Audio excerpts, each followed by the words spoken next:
a matter of science. Molecules and elements come together to make flavor profiles. We just need to find the science to work out what it is. We do have a bit of a unique proposition. We're the only product that's brewing alcohol-free beer with functional mushrooms. And also, it's an unusual concept for some people. A lot of people go, oh, does it taste like mushrooms? No. Will it get me high? No. It's a great indication, that the big boys are joining it and kind of thinking, oh, we need to step up here and brilliant. Come in, spend your millions of marketing euros and pounds and dollars on, helping to make alcohol-free drinking mainstream. This is our award-winning Lion's Mane IPA. We've created a traditional IPA without the alcohol, vegan and gluten-free, and most importantly, contains the amazing nootropic mushroom Lion's Mane. So 15 years into the hospitality industry, and now finally in the last couple of years during lockdown, she has come out with her own brand of non-alcoholic beers. We have Zoey Henderson, the founder of Fungtn, who will take us through the journey of Fungtn and how she has been making this interesting beers with a very, very interesting product. Let's hear from Zoey. Welcome, Zoey, to the show. Hi, thank you. It's nice to speak to you today. Zoey, before we talk about your latest brand, Fungtn, and the whole non-alcoholic category space, just want to understand more about you, where you come from, and what I have been doing for the last 13 to 15 years in the hospitality industry. Yeah, so my background has been hospitality since the beginning, really. I had a quick stint in advertising for a few years after graduating from university, and then moved into hospitality. And I set up a juice bar with a partner, and then went on to set up a coffee shop in East London on my own. And in between then started to do consultancy, because I started my first business when I was 26 and didn't have many people to reach out to that could help me. And my accountant was old and grey, and my the lawyer was old and grey, and everyone else I knew had businesses was old, and I just it was quite overwhelming. So I got into consultancy because I felt it was great to have someone, a peer, who had been through the same thing and could actually really help people move forward. So I did that for a few years. And then in between, I managed other people's businesses, and everything from doing events and festivals to managing restaurant groups. And that gave me just a really well-rounded view of hospitality. So the people, the customers, how people interact, the trends that were coming up. And it's something that I've always loved. I've loved service. I love providing things to people that excites them, challenges them, that brings them together. The faces of people when they're coming together for a meal in your venue, or when you're giving someone something that they're not expecting, it looks beautiful and they go, wow, that I've always really loved. And I think eating and drinking and socializing is such an important part of our culture globally. Whatever culture you fit into, sharing food and drinks with friends and family is the cornerstone of civilization. That's obviously been very hard for people over the last couple of years, and I think even more we've realized how important that is. And obviously along with those social interactions is the foods and drinks that we consume. And there are a lot of cultures that alcohol, especially in the West, is so tightly interwoven into the social culture that you always feel like it's the norm. Well, we have felt like it's the norm for a very long time. And somehow, if you didn't have alcohol, it wasn't a proper celebration. It wasn't a proper party or date night or whatever it was. And somehow it was lacking, or you were lacking, you were boring, or, you weren't really having a great party if you weren't getting drunk. That has changed. And what I've noticed over the years in all the different roles that I've worked in is how people really come together because of the social situation. So it's Friday night, you're getting dressed up, you're with people you like, maybe it's someone that you fancy, or your partner, or maybe it's your best friends, and you're relaxing and you're listening to nice music and you're doing something that's out of your normal routine. And that's the thing that humans love. And we're creatures of ceremony, and that's super, super important to us.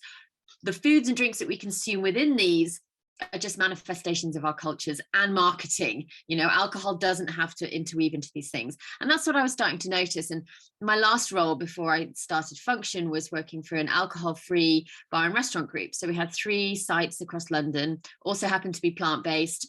with no alcohol. And, you know, people would come and have a great night. They'd have a big meal, they'd have something sparkling, they'd have some cocktails, they'd be laughing with friends. And, you know, it was a really great buzzy environment, but there was no alcohol. So it really started to get me thinking, okay, it's not the alcohol that's framing these social situations. So what is it that people want? And that really put the spark in my mind to set up Fungtn when I left that business and started working as a mindful drinking consultant. So I was then taking my consultancy background and then going, okay, I see people are wanting more mindful drinks. They're wanting less alcohol, but maybe the options aren't there, or maybe the venues don't understand where to put it in the menu. Is it a soft drink? Is it for kids? I don't know how to talk about it. So there was definitely a need for people to be educated in this space. So I started my consultancy, and then quite soon after we went down into lockdown, which nobody needed a hospitality consultant then. So that's when the seeds were sown for starting Fungtn. Great. So interesting journey. And if I'm not wrong, I was just going through the old articles where I could pick up a few brands that you actually worked upon that you mentioned in terms of the Moosh, if I'm not wrong, the Fruit Bar Cafe, and then Slate Coffee that you are running in East London near to the London College of Fashion. So definitely you would have actually seen the way in which people have transformed in the last decade in terms of culture, in terms of how people interact.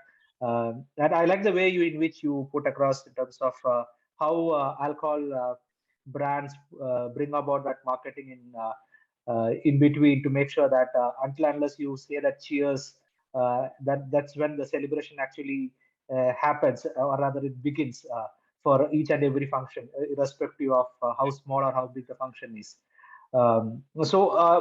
Talking about mindful drinking, so you have been consulting that, and then during lockdown you started this no low alcoholic beer brand Fungtn. So take us through that in terms of how you decided that, and it's a very interesting product that goes into it. So if you can talk about that. Yeah, so I've always been interested in herbal remedies, natural remedies, and I came across these functional mushrooms about 8 years ago now in the USA. And for those listening that don't know what a functional mushroom is, you know, we have a wide breadth of edible mushrooms that we integrate into our cuisine. We're hearing a lot about psilocybin mushrooms and magic mushrooms at the moment. They're the opposite end of the scale. But in the middle, you have these like superfood mushrooms that have these amazing beneficial compounds that go past just good nutrition and actually can contribute to other health benefits in our life. So they're known as a category called adaptogens. And that phrase was coined in the 50s by a Russian scientist who was looking for herbs and plants and fungi that could help keep up the stamina and the health of troops when they were on duty in the cold Russian outcrops. And basically, they help our bodies adapt to stresses. They help our bodies contribute to a natural level of homeostasis. So they don't over supplement something which then you end up with a deficit. They just help your body get back into the natural rhythms. So one of the mushrooms we use, for example, lion's mane, actually helps our brain synthesize something called nerve growth factor, and this helps nourish and condition our neurons. Now we make this factor ourselves in our brains, but when we're tired, elderly, don't eat enough of the correct foods, don't get enough sleep, stress, this can erode the amount of this factor that's produced. Therefore, that degrades the quality of nourishment that our neurons are getting. And then that leads to sleep problems, memory, focus, at the far end, things like Alzheimer's and dementia. So it's a really important thing that our bodies produce naturally, and this mushroom helps us stimulate that. So really interesting compounds. A lot of them are high in antioxidants, high in anti-inflammatory compounds, and they've been used in traditional medicine, Ayurvedic medicine, Chinese medicine for thousands of years. And now in the West, we're really looking at the breaking down the molecules and the compounds within them that actually have these beneficial properties. So I found these mushrooms about 6 years ago. I had some 8 years ago. I had some health problems. I had bad skin. I was quite stressed. I just sold my business in East London. So I was really kind of looking for some herbal remedies to kind of help me. And a naturopath recommended these mushrooms. I then started researching them and just thought, wow, these are incredible, and they're not used in that many products at the moment. They're non-toxic. A lot of them are edible themselves in culinary, dishes. And so they just really sparked my interest. So I started using them for my own health and well-being, and they were really working for me. There's a couple of brands in the US that put them into coffees or seltzers, but I hadn't really seen much happening over in the UK. At the same time, I was sitting in my garden, like most people, in March 2020, thinking, what on earth is going on with the world? And I'm drinking lots of alcohol-free beer. So my husband and I decided at the start of the year we'd do dry January, and then we thought we'd do 100 days no alcohol, and we thought we've got loads of weddings in the summer, we've got loads of things happening, when they all start again, we'll have a few drinks. Obviously that never happened, so we actually ended up doing the whole year not drinking. So I was really getting into alcohol-free beer. And I was just sitting in my garden one day, and I thought, had my mushroom coffee in the morning, and then in the afternoon I was having my alcohol-free beer, and I was thinking, I want to get more mushrooms into more foods, or into what could I put it into? This was just for my personal use. I was thinking, could I put it into some sauce? And I just took my powder and I stirred it into my beer, and of course it all foamed up and it went a bit weird. But when it settled down, I tasted it. I thought, that really works. The flavor profiles, and they're not very mushroomy in their taste, they're earthy, nutty, bittersweet. All the profiles very similar to hops and quite similar to coffee. So that's why traditionally, you're seeing quite a few mushroom coffees on the market. And I just thought, wow, why is nobody doing this? The alcohol-free market was growing, certainly still in its infancy, but we went from having no options and maybe one awful alcohol-free beer, and then if you went out, you just have a pint of soda water with lime. That was it. And then suddenly we had some really, really great products coming to market, some really awesome beers, some interesting spirits, distilled products, sparkling wines, and the market was really kind of kicking off. But what I saw was that you've already made this decision to say, right, I don't want to have alcohol. So you're obviously making choices for your health. And then what's next? So very quickly people are going, well, whilst I'm not drinking and imbibing something, what other benefits can I be getting from that? And we also live in this world, and again, it's personal experience. And, even though they're natural supplements, sometimes if you have to take a load of supplements at the start of the day, and a tablet for this and some powder for that, you forget, you don't get it into your routine, it becomes a bit of a drag, and then you forget it and it slips out. But actually getting healthy things into our foods and drinks that we eat, one, is the most natural way, because your body is going through processes as you're eating and drinking it. You don't have to remember to take this pile of supplements at the start of the day. So I just felt that there was going to be a new market for customers who are really going beyond just removing the alcohol. So what was next? And that's what I'm calling positive wellness. And people are wanting to positively, actively do something to help their health. And what's the easiest way to do that? By what you eat and drink. So we're already becoming very aware that excess sugar, excess processed foods, excess animal fats aren't great for us, certainly not all the time. And so what, people are looking and starting to realize that foods and drinks that they consume have a direct effect in their health. So if we can start integrating healthier botanicals, herbs, adaptogens into those foods and drinks, then actually that's a future. And that's what people are kind of moving towards. We saw it with CBD. So, already people kind of got their head around, okay, it's not weed, it's not illegal, it's a different part of the plant. We have these cannabinoid receptors in our bodies. Oh, actually, this is interesting. So consumers had already made that leap, and they were already starting to, be introduced to some quite unique products that had never come in, past ginger and turmeric and all the things that we know and love. And so I thought there's an opportunity here to get more functional foods and drinks into the beverages that we consume. And so Fungtn was born. Amazing, Zoe, amazing. So the first thing I actually struck to my mind in terms of when I started reading about Fungtn is the word that you are using now, adaptogenic. So I had to actually look up and figure out in terms of what exactly it means. And it was interesting to understand that you are working on a different category altogether. Though the space of no alcoholic beer, which is being growing consistently, and if I understand the market reports, it was around 15 billion USD market in 2020, and it was supposed to grow to around 23-24 billion industry by 2025. But I think that because of this lockdown and people sitting at home, I think the non-alcohol segment would have actually leapfrogged and grown faster because it's when you're sitting across the table, or rather when you're going to office, like you end up going in the evening, you go to a pub and pick up a beer or a whiskey, and then you can sit together and drink. But when you are now away from people. You are sitting at home, but you still want to celebrate. But you're sitting at home, you've got your kids around you. You don't want to have a hangover after it. So you can still say cheers with a non-alcoholic beer. And I think that space is growing. And I think with the work from home continuing and the hybrid work model and all, I think that space is going to grow consistently in the coming years, is what I could understand. Can you take us through a little bit more of the adaptogenic part that you were saying? So does this help in terms of reducing the stress, or maintaining a better diet or something like that? Or how does it work out?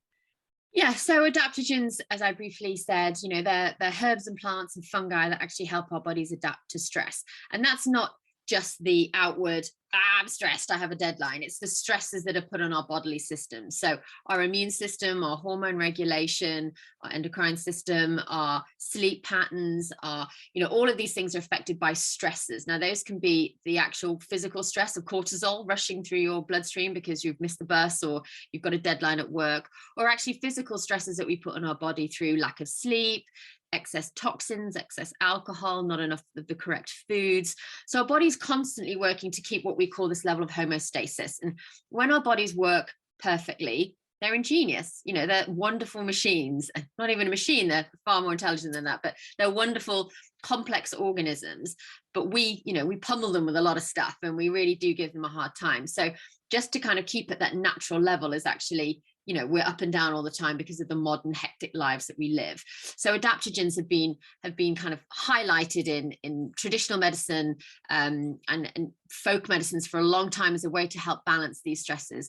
The most prevalent thing is our immune system. So stress, lack of sleep, bad food, toxins, the environments that we live in lower our immune system.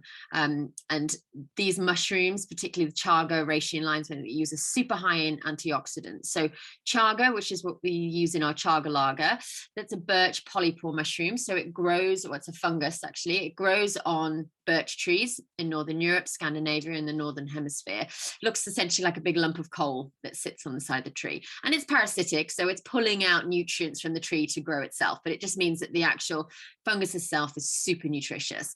It's been identified in studies pound for pound to have more antioxidants than blueberries. And we're all very aware of how good blueberries are. And this is due to an enzyme called superoxide dismutase. And it's been identified as one of the key free radical fighters and one of the strongest free radical fighters that we've found so far. And free radicals are essentially pests that come into our bodies and they break down our cells and they cause cell degradation, cell mutation. They can affect our immune system. So having antioxidants in our diets is super important. So chaga is amazing for that. Reishi, which grows in all over the world, but predominantly our reishi comes from Asia. It's known as the mushroom of immortality. There are Chinese texts going back, I think, 5,000 years as the oldest record of having reishi. And it was used by the royal courts and their physicians to kind of keep the royal family alive and well. And we now know it's because it contains really high levels of anti-inflammatory compounds, immunosupportive compounds. So everybody's starting to understand how amazing turmeric is. We've known that for thousands of years for its anti-inflammatory properties, and reishi works in a very similar way.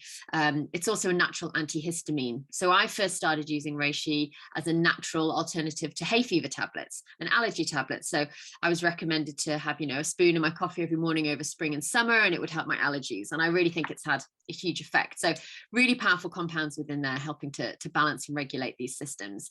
And then lion's mane, as I discussed, lion's mane is really of interest, and there's a lot of research happening on lion's mane at the moment because of its natural nootropic qualities.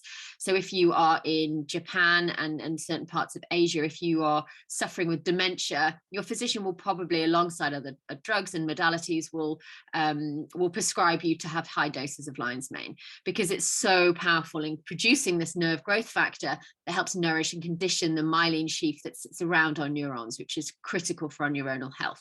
So they're really, really fantastic mushrooms. All of them contain really high levels of beta-glucans, and these are the compounds that are super immunosupportive. And each one again has different compounds. So turkey tail, which is a mushroom that we use in a special, and I think we're going to integrate it back in again, has high levels of a substance called PKP. And there's studies going on in Asia right now how it can actually combat tumors, reduce tumor growth, and have used alongside things like chemotherapy. So there's a really fantastic study group where two sets of cancer patients, all same cancer, same treatment, chemotherapy. The ones that were taking high doses of turkey tail mushrooms didn't lose their hair, didn't suffer nausea. You know the extreme side effects of chemotherapy on your immune system, hence the hair loss and the nausea and the sickness. So that just shows how powerful the turkey tail mushroom was at protecting the immunity. So it's really exciting. I think we're just scratching the surface actually of what these mushrooms can do. And I think we're going to see a lot more research coming on. I mean, a lot of our modern medicines are fungi based. So statins come from mushrooms, penicillin, of course, the original comes from the ergot fungus. So, already we're integrating fungi into our modern medicine, but I think we're going to see a lot more of this coming in the future. Superb. Though I'm not so technically sound to understand everything, but what I could summarize is, in terms of, there is a lot of medicinal values also attached to mushroom, and the way in which we are mixing it with Fungtn beers. So you have got three varieties. That's what I could understand: the lion's mane, Rashi, and Chaga. Yeah, that's it. That's it. So we have a lion's mane IPA, a reishi citra, and a Chaga lager. So I wanted to develop a range of beers from the beginning because people have very different tastes, and I was aware that it was quite a unique proposition. So suddenly, I wanted to make sure that people found one that they liked, rather than go, oh, I tried that mushroom beer and I don't like it, but it might have just been the style that you didn't like. So our Chaga lager is brewed as a Belgian or a European style dark lager. So it's a malted lager, not so common in the UK. It's quite an old school style of lager, but very common in mainland in the continent. And it's a really interesting full bodied malty beer with kind of tastes a little bit like a stout or a porter, but a lot milder. So it has that nice, interesting malty quality. That earthy heaviness goes really well with the chaga. Chaga is very, very dark, and it has a chocolatey, licoricey flavor to it almost. So that pairing kind of worked pretty well.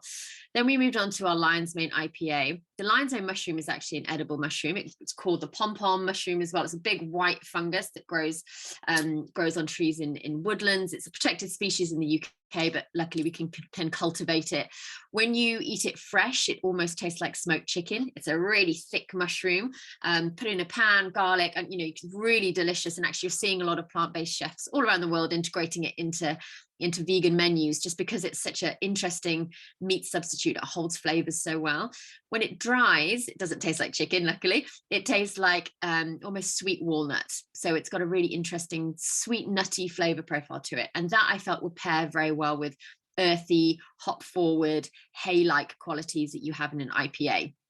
IPA is also probably one of the most well-known craft beer styles, one of the most well-loved craft beer styles. So even if you're not too sure, you'll see the IPA and go, okay, I know that, I've got that connection. So I felt having an IPA was really important.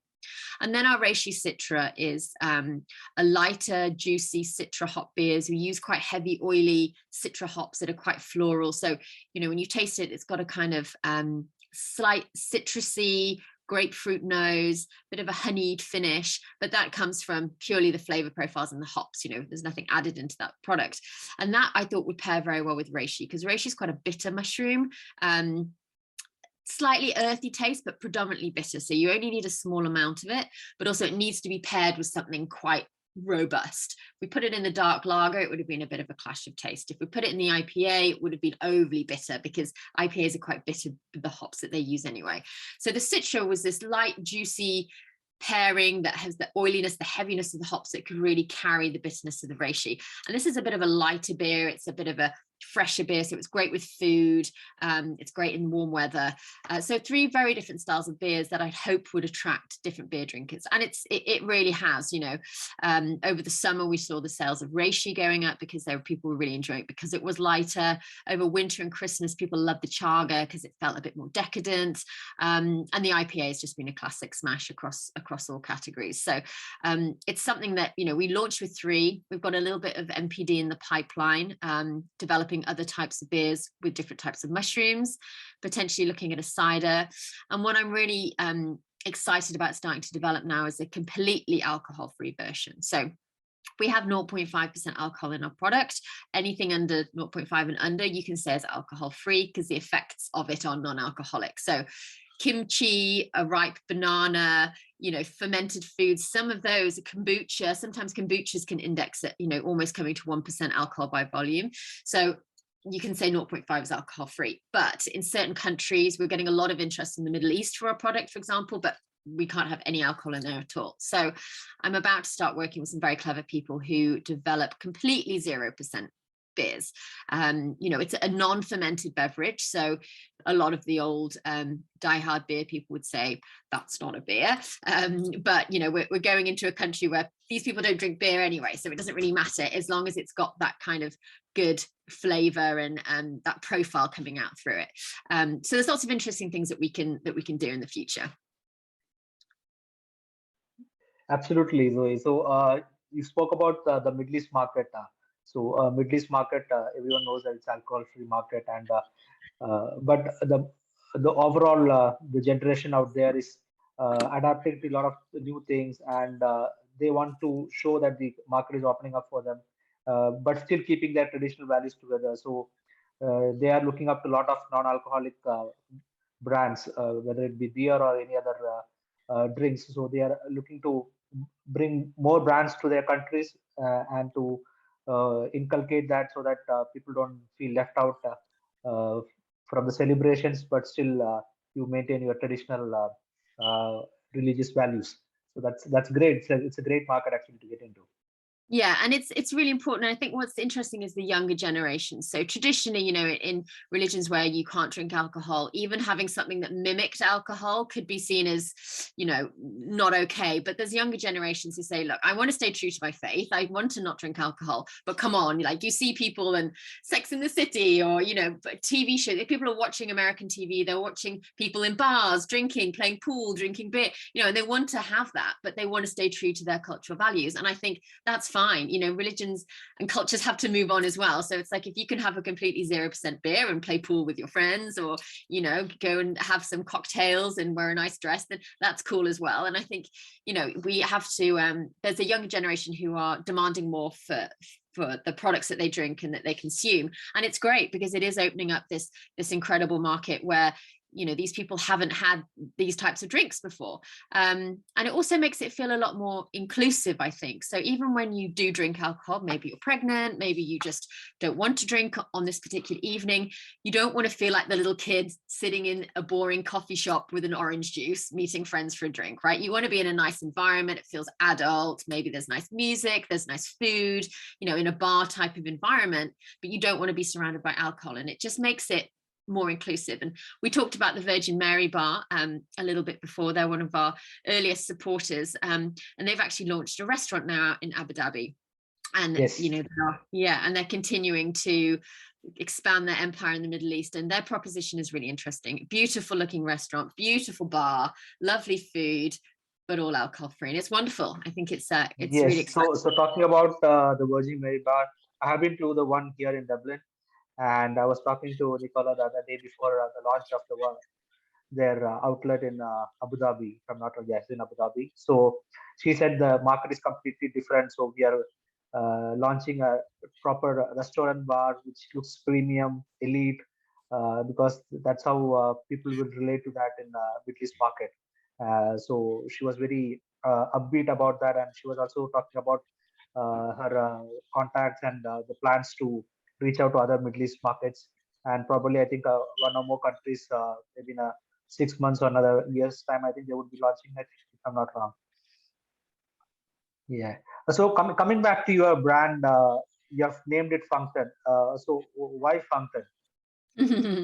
So it's a combination of functional and fungi. So I think in terms of branding, my background is early days at university, and my first jobs in advertising is branding. So it's always been in my mind that when I created a product, it had to be a brand. It had to have stand out, because we all know that it doesn't matter how great the liquid or food is in the packet. If you don't have a strong brand, it'll just get missed by consumers. It won't get picked up. And I always think creating a name that's unique, that doesn't exist before, that you completely own, is a really strong brand proposition. So yeah, creating that combination of function and fungi together seemed a good idea. Nice. So when you talk about the way in which brands should stand out, I was just brushing back my MBA days long back. So wherein Mhm. we learn about making sure that the brand has got that MMLT8 in terms of meaningfulness, memory, likability, transferability, adaptability, and all those things. So it's really nice to see in the way which you have come out with the name and the way in which you have actually the fonts used in the brand and the way in which you have put it on the bottle. It looks it's interesting. So someone who walks into any of the shop, even if he's not interested, he can just maybe he or she will pick up the bottle and just turn it around to see what exactly is inside this.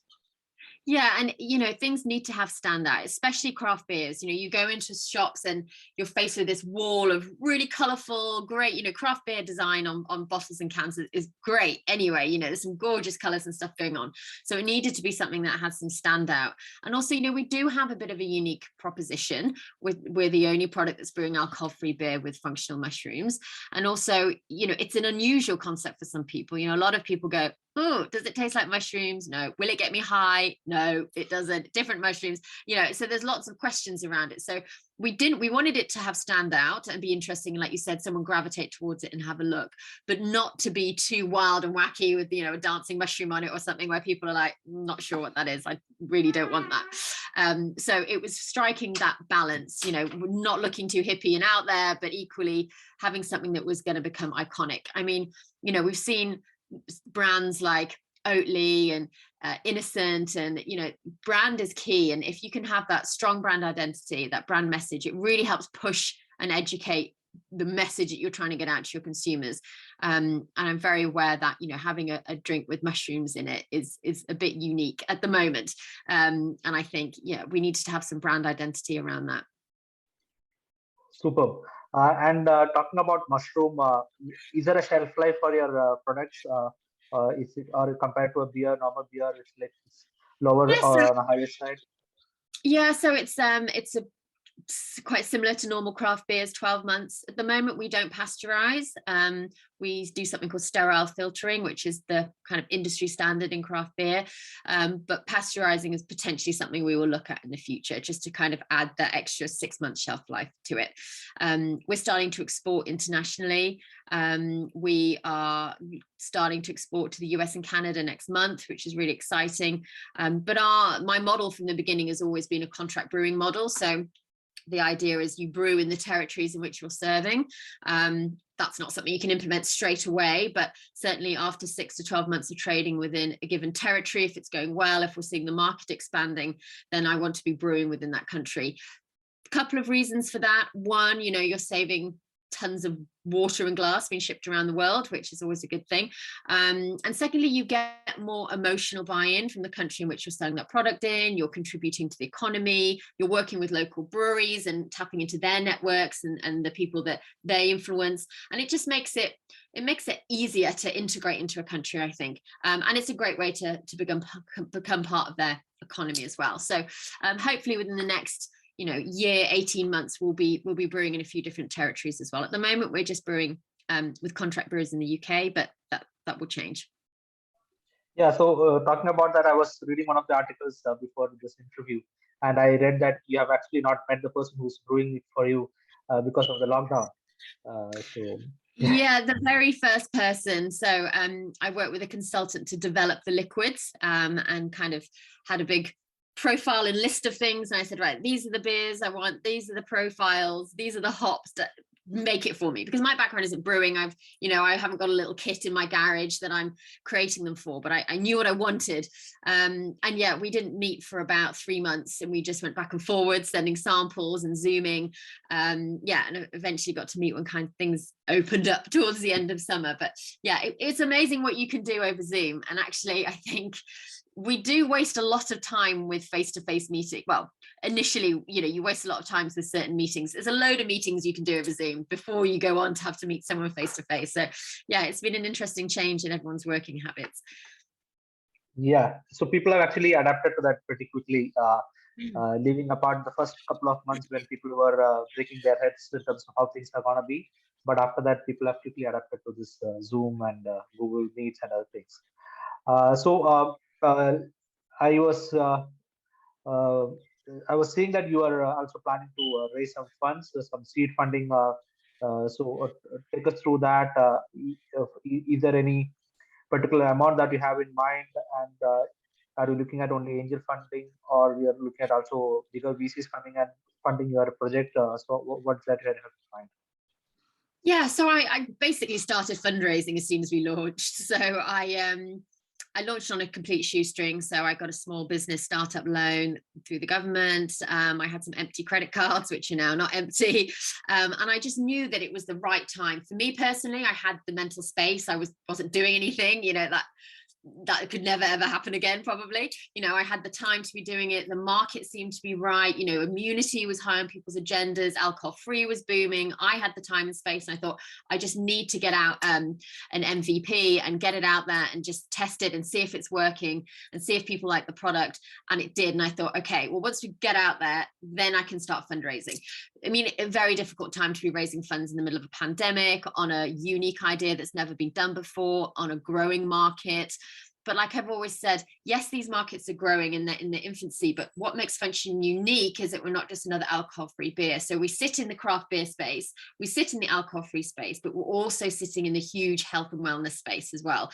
So maybe we're pulling in someone that might have a CBD seltzer. Maybe they're going to come across and have an alcohol-free beer with mushrooms.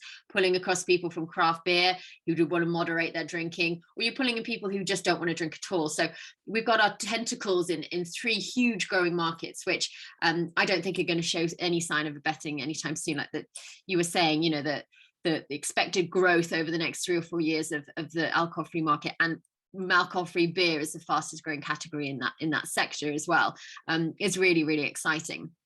So I knew that it was a good concept. I knew it was the right time to do it. I brought on board an amazing couple of angel investors over last year who were also sitting as advisors on my board, which have been invaluable in their support and help over the last year, but really wanted to raise a larger chunk of seed money to be able to scale the business and to be able to now prove the concept, which we've kind of laid the foundations for. So we're actually going live on Seeders next week to do a crowdfunding equity raise. We're looking to raise around £200,000. Hopefully we'll overfund a little bit. And that's really to take us to this next stage. So we're exporting in Europe, Asia, in the US, in Canada. As soon as we've developed this 0% range, we've got contracts which hopefully can be secured in the Middle East. We're also talking to people in Australia. So by no means do I think that 200,000 or 250,000 pounds is anywhere near enough to launch into all these markets. But what is a unique thing for the no and low is these markets are small and growing. So it's not like you're trying to push into a huge, mature, saturated market. You're going into a small market, so we can just get a little tentacles in there, sit back and say, look, we're in all these markets, there's growth, we're a unique product. Now let's go for our Series A fundraising, and now we can really start making a difference. So yeah, we're looking for not a huge amount of money, 200,000 to be able to really set those things in stone. I'd quite like to hire some people, it's quite lonely.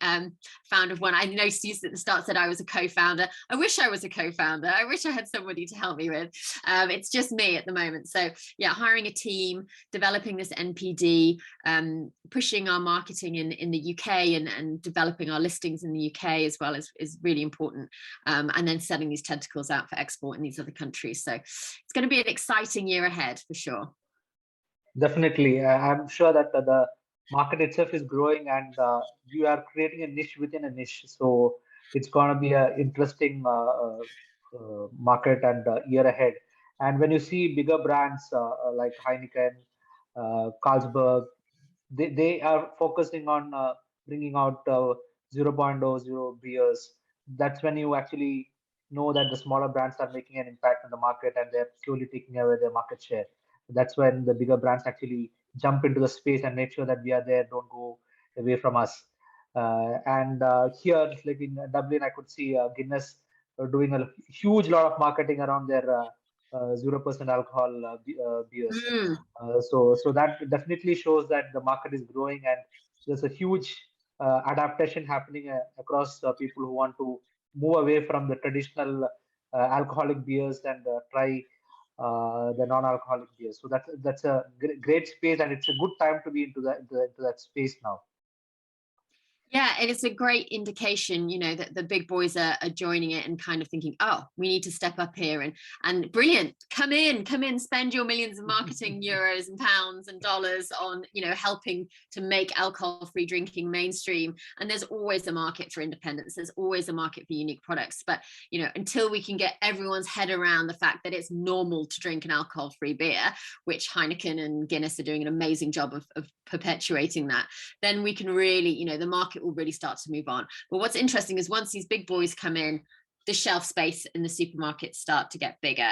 The restaurants, the airlines, people go, oh, we maybe need to have an alcohol-free option on the menu. And of course, they'll probably launch with Heineken or Guinness. And, you know, a lot of the wholesalers and a lot of the industry is geared towards the reps for those larger companies. But that's fine, because let's get in there. And then, like always happens, people want unique offerings. They want craft. They want independent businesses, and they want more unique products. So I think it's great. Bring them in.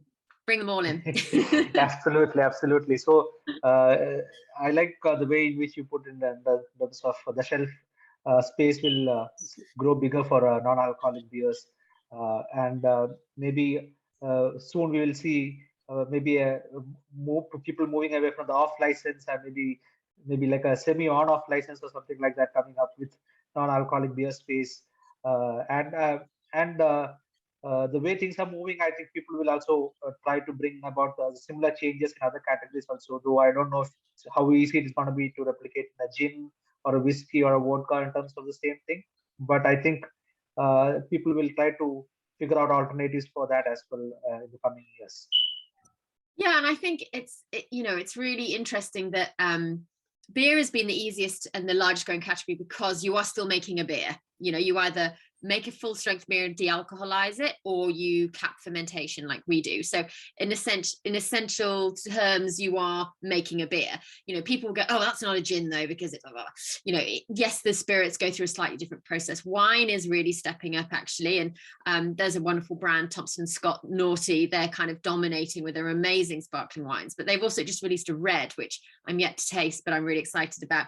But it's a matter of science, you know, molecules and elements come together to make flavor profiles. We just need to find the science to work out what it is. You know, there's interesting products like Sentia, who are a distilled spirit brand, who are a botanical spirit brand. They're actually it's headed up by Professor David Nutt, and he's a neuroscientist that's looking at how our brains work with alcohol. So they're actually containing compounds and botanicals that mimic the alcohol's effect in your brain without the negativity. So I think we're going to see, you know, we're really in the infancy of this market. We're going to see some really interesting scientific kind of wins where we're really discovering, you know, how to make these flavor profiles that mimic alcohol but without the negative effects.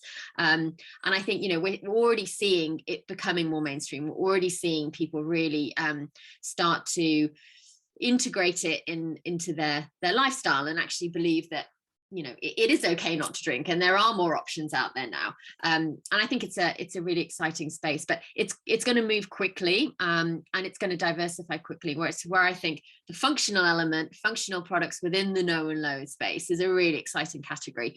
And then we can combine these two, you know, killer combos, if you like, of health and wellness and social drinking.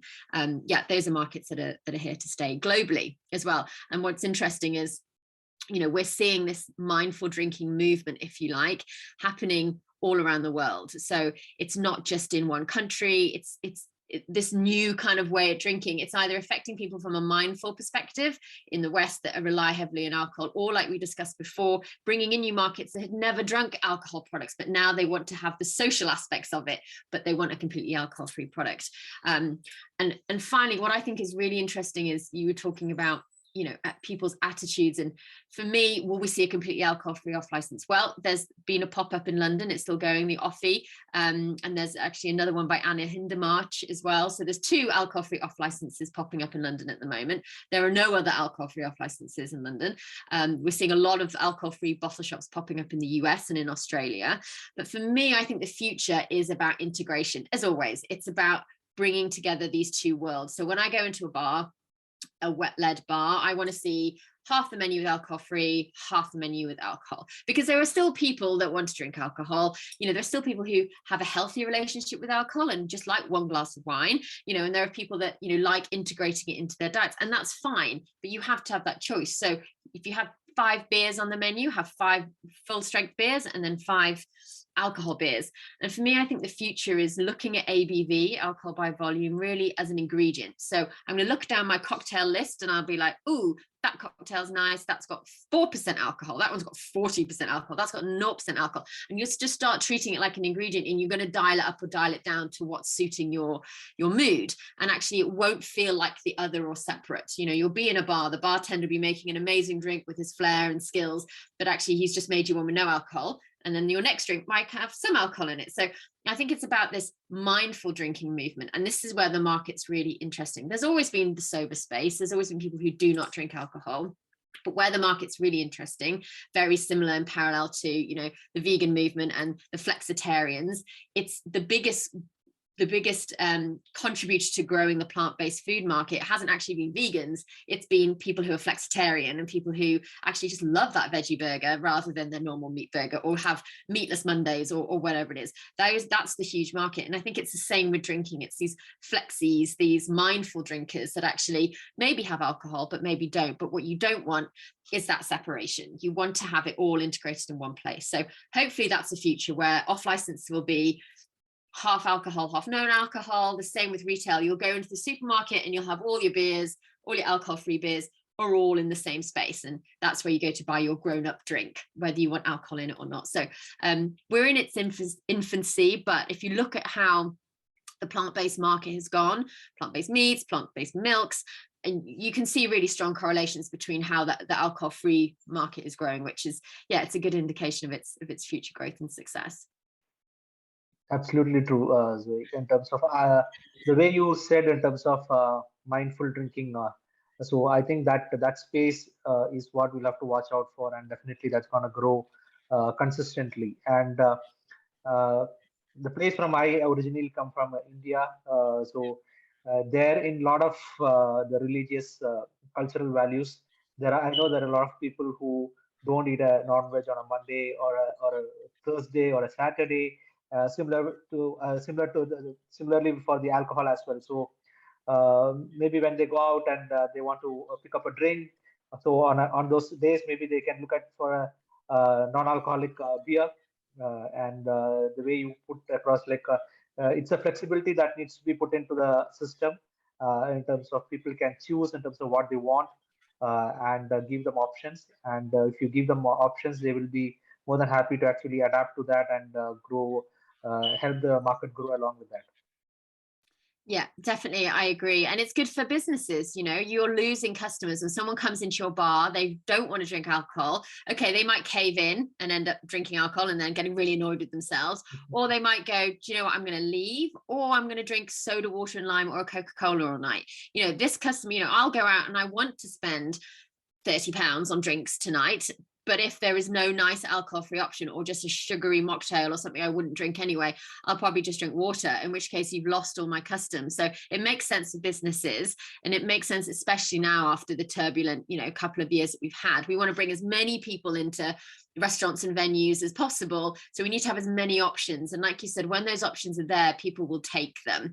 And that's down to, as well, education of staff. So when someone comes in and said, do you have a soft drink? And it looks, it's a grown-up saying it. You say, oh, well, we actually have some non-alcoholic products as well, some beers. And they're, oh, okay. But so many people just think that they wouldn't have it, so they don't ask. So you just, if a member of staff just blindly pours them a Coke, you've just lost a load of business. You've also, lost something that maybe, if you're drinking something more interesting, you'll pair with food. If you're just drinking sweet, sugary drinks, like, oh, maybe I won't eat, or you're not going to eat. Was if you're having, oh, I've actually had a really nice beer, let's have some nice food. So it all kind of trickles into just the customer experience. Like I went back to the very beginning when I was saying, and that's what customers want when they go out. It's the social experience, it's the ceremony, and it doesn't have to be integrated with alcohol. Absolutely, Zoe, you summarized it really well in terms of it's the social celebration that people want, minus the alcohol if possible. So great. So Zoe, before I conclude, just want to understand. So you are based from your basement, or do you have office space, and how what's the sales currently happening for Fungtn? So I'm currently based up in North Wales in my home. This is my office, working from home still. I think there are a lot of benefits of doing that. And I think as we scale, we'll have people based in different places and we'll come together in person and come together virtually. I think the days of having one big expensive office block are quite outdated now. I think we can be flexy globally and working with different people all around the world. But this year, hopefully we'll secure our funding in the next month or so, exceed expectations, and then we'll be able to start bringing in some people to help with sales and to expand our reach in the UK and to further our relationship with our partners abroad as well. The NPD is really exciting for me. I'm also about to embark on a research project with Bangor University up here in North Wales and another Welsh business that grows and cultivates mushrooms to look at how we can develop more tailored extracts from some of the mushrooms that actually over-index in things like vitamin D or vitamins that we can start to talk about claiming immunity around. And this is one of the issues quickly I'll just address with mushrooms and a lot of other herbal products. You can't directly say they support your immunity in my beer. I can't say that Fungtn supports your immunity, even though the mushrooms that I use are high quality and of a level that if you have them regularly, they will support your immunity because they've been tested. We can't say that the product can. There's a list of products, you know, in the UK and the EU that you can say claim immunity against. Vitamin C, for example, is one of them. Vitamin D, vitamin B. So I wanted to look at, rather than just putting supplements into my product, could I actually look at how these mushrooms are grown and how we get extracts from them that are naturally high in levels that we can make claims around. So this is a really interesting bit of research that we're starting now over the next 12 months. So that's going to be super exciting. And then obviously that could have quite far-reaching effects on our product and how we talk about our product as well. So lots of exciting things happening in the pipeline over 2022. The future is just keeping us as healthy and happy as possible. You know, mental health and mental health awareness is a huge part of it. We know that excess alcohol, even excess processed foods and too much sugar can affect our mental health. Our bodies are, you know, literally having to fight off lots of mad things at the moment. And I don't think that's going to change over the next 50 years of our lives. So we need to take our health into our own hands and we need to start consuming foods and drinks and products that actually positively contribute to our health. And if we do that, you know, so it was said 3,000 years ago, let food be thy medicine, you know, and it's still true today. 2,000 years ago, it's still true today. Food is thy medicine. What we put into our body directly contributes to how we feel and how we work and how our bodies work. So yeah, if we can contribute a little bit to helping people to make more mindful decisions, think about their health and wellness and integrate more of these amazing fungi into their diets, then I'll be happy. Superb, Zoe. So nicely put across in terms of how the world will change. Hopefully it will change in the next few years. And all the best for your fundraising, which is going to happen next week. And hope to see Fungtn grow enormously in the coming years. And hopefully I can catch you back on the show once you are across the whole globe and selling crates after crates of Fungtn. I'd love that. That's great. It was really great talking to you. Same here, Zoe. Thank you very much.